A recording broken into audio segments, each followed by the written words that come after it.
So hello guys, what's up and welcome back to my YouTube channel. It's me, your girl barrister Neze, and this is Nezeville. It is no longer news that the marriage between music legend Twoface IDIBIA and his wife actress IDIBIA has sadly hit the rocks, and that's if we're going by the announcement that Twoface himself made public a few days ago. This news is particularly painful given their history and how rocky and bumpy their love ride has been. We were really hopeful that the compensation will be a climax in happily ever after, but unfortunately that is not the case. In today's video, we're going to talk about the whole story, a full documentary from start to finish. We are going to detail the tumultuous love story of Twoface and IDIBIA.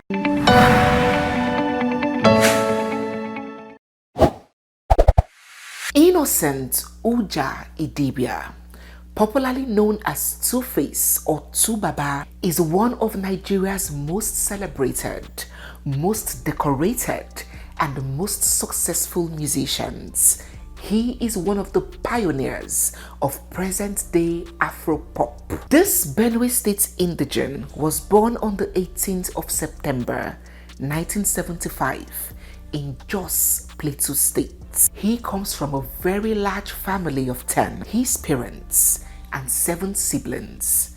He is the second son in the family. Twoface grew up very modestly. His father was a civil servant and his mother a teacher. If you are Nigerian, or if you know anything about the salaries that teachers and civil servants earn, then you will understand the social class of this family of 10 surviving on those wages. Despite not coming from a well-off family, Twoface was very determined to do well for himself. Twoface attended Mount St. Gabriel Secondary School in Makurdi, Benue State, and when he finished high school, he enrolled at the Institute of Management and Technology, Enugu State, which was a neighboring state to Benue. By the way, he gained admission to study business administration. While at IMT, Twoface's love for music began to grow. He began writing and performing songs, and he will perform at shows, parties, and local gigs within and outside the campus. Somewhere along the line, his increasing passion for music overshadowed and outweighed his desire for a formal education. He dropped out of school and then moved to Lagos State, the entertainment hub of Nigeria, to pursue his passion. Twoface's journey to fame was far from easy. He was not an OBO. He was not an Omo Babalowo. No. He did not come from money, and he didn't have money himself. He was struggling, scraping up a living. He didn't even have money to book for studio sessions. He would trek long distances to perform for free at shows and gigs. He did not have a pot to piss in, but he did have something else. He had the zeal, and he had the talent, and he had the dedication. And when these three come together, the force is an explosion. He had all he needed for success. In 1996, when Twoface IDIBIA was 21, he teamed up with Amedu Augustine, popularly known as Blackface. Blackface was a friend that he met way back at school, and they teamed up together, beginning their music hustle in Festac town of Lagos. They began jumping from one studio to the other, one show after another, one record label giving offers after the other, but no one was taking them seriously. It was on one of these numerous studio jumpings that he met this lovely, dark-skinned beauty called Anne. On this bright Sunday afternoon in 1999, Twoface had just finished recording at the studio, and Annie was going to the studio for a job. Annie was only 15.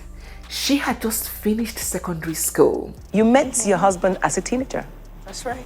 And she was taking up jobs here and there, side hustles here and there, to keep busy and to keep body and soul together. Ushering jobs, promo jobs, and stuff like that. So Annie was working for one particular talent show and was at the studio on this fateful day. And right there at the gates, as she was coming in, there Twoface was going out through the same gates, and bam!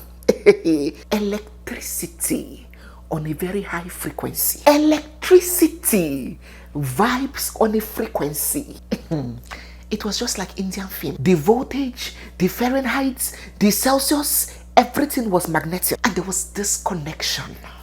Their eyes jammed and locked, lips ajar in this instant second of attraction. That strong attraction, that first instant I was going into the gates and he was coming out. That's how I met him at the studio, even Israel studio. I just finished secondary school. I was working on something for 8 Worldwide for women. That time it was like a talent show we're doing, and then we went to the studio, and I think he was recording then. It was just him and Blackface then. I don't think Face was in Plantation Boys then. So he was just coming out of the even Ezra gate, and I was going in, and kind of, at the same time, it sounded like a movie, right? It isn't, but that's how it happened actually. And then he was coming out, I was going in, and he said hi, and I said hello. And the sparks. There was There was one that kind of small 1 second slow motion scene didn't take place. Then he went in, and then So Twoface said hi to her, and she said hi back, and that is how they got talking and became friends. so he didn't chase me. There was no chasing, no. We're just friends? Became friends. Yeah, we're friends. He was seeing someone when I met him. We're just friends. They didn't start dating immediately. Twoface had a girlfriend. He had someone that he was seeing. And Annie, on the other hand, was this young, naive, spirit cocoa born-again girl. She said that she was so into the church and so into God that she even started inviting Twoface for church programs. Anybody she sees, she would drag the person to church. I was even preaching to him, so I was born again, like serious. That, oh God. But it's true. But then anybody I meet, I want to invite them to church. That's how I was, like everything. My whole life was about church and school that time. Everything was church and school. And that was how they started. There was no asking out. There was no, do you want to be my girlfriend? I want you to be my boyfriend. Nah. It flowed naturally. They began hanging out more.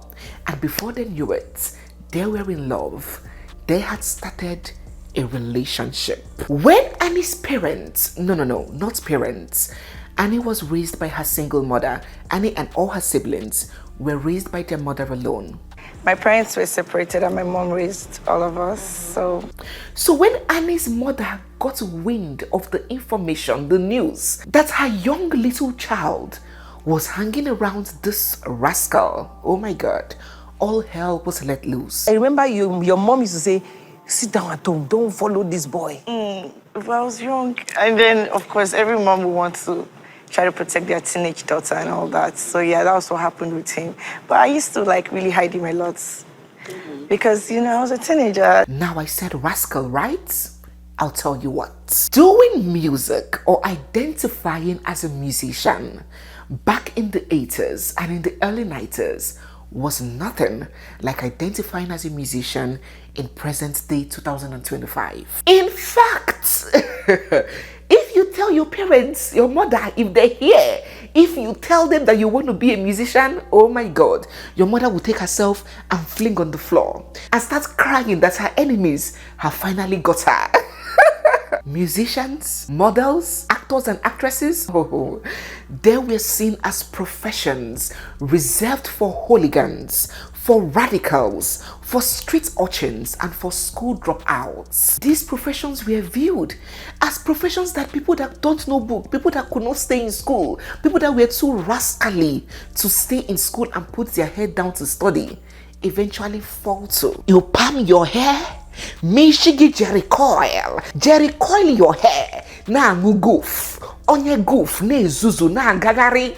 with guitar. Efulefu. Even as a boy, who betide you, let your mother catch you hanging around onye bu guitar. Let your father catch you hanging around a musician. You would explain why you want to be the only irresponsible child in the family. It's nothing like now, where our parents will see Davido and Wizkid and they're beginning to know what's up. They're beginning to see the kind of money and recognition that can come from these kinds of careers in entertainment. It wasn't like that back in the day. So you can imagine the shock and horror on the face of Annie's mother when she started seeing her daughter hanging around this school dropout that calls himself Guinea. She did everything to disconnect them, but too late. Because Twoface's love had carried Annie far, go where she no know, and so they continued dating. By the year 2000, Chibuzo Oji, popularly known as Face, had joined this group that Twoface and Blackface had formed, and they named it the Plantation Boys. And they were really doing their best in their crafts, pushing out some really interesting music. They released songs like You and I. You and I are meant to be together, baby. Can't you see? If you know that jam, begin to drop in the comment section. You and I were meant to be together, baby. You are the only one for me. Yeah. They also released Say You Believe Me.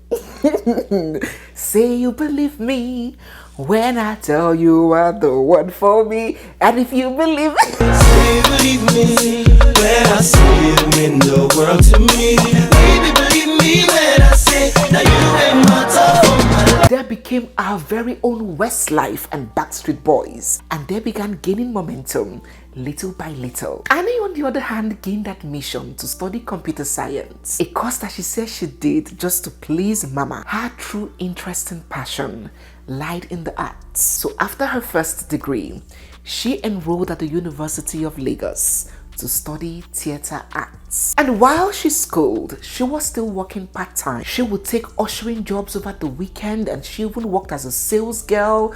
She was just hustling while still dating and nurturing a relationship with her boyfriend, Twoface IDIBIA. And every now and then, he would visit her in school, and they would take long walks and take Danfo bus to the beach.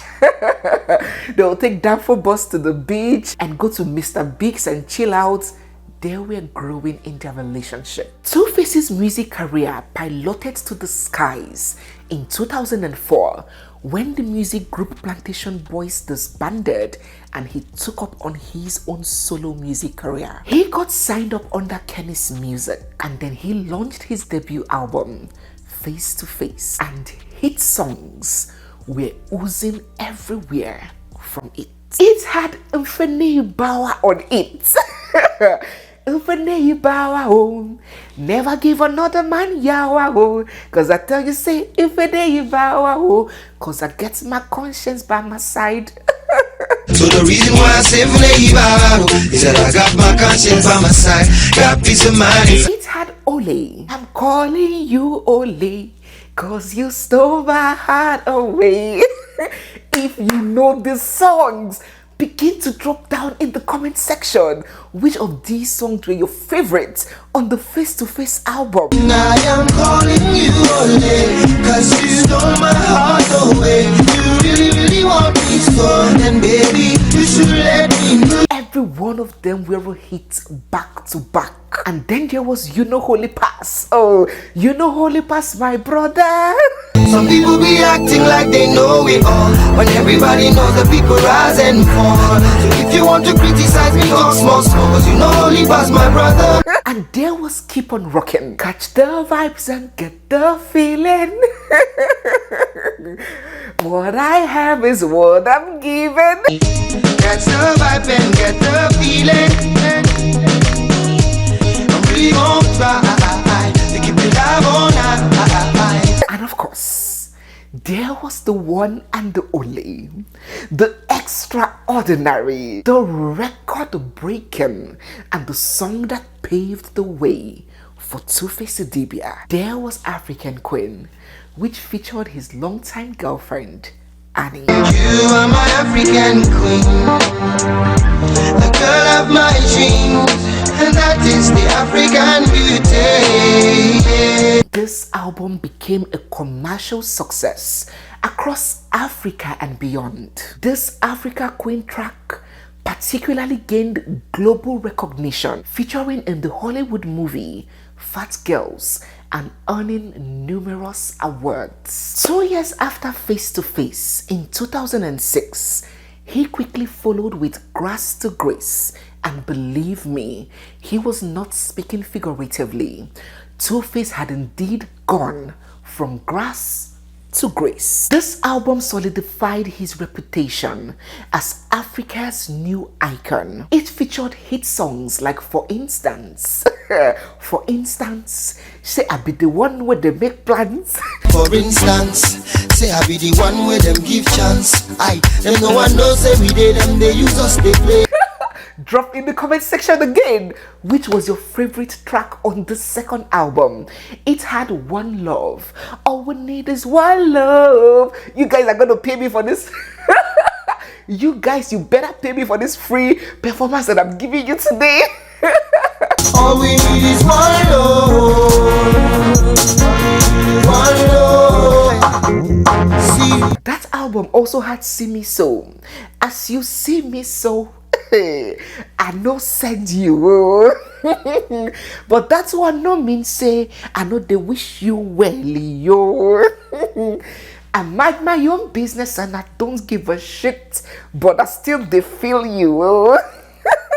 as you see me so, I no send you.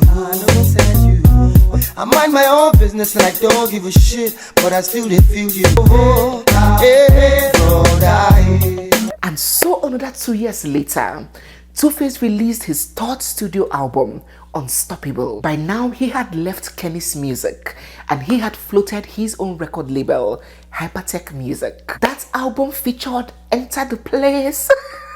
Enter the place and stop to the place, to make you never look at your face. Enter the place, you don't know what you might find.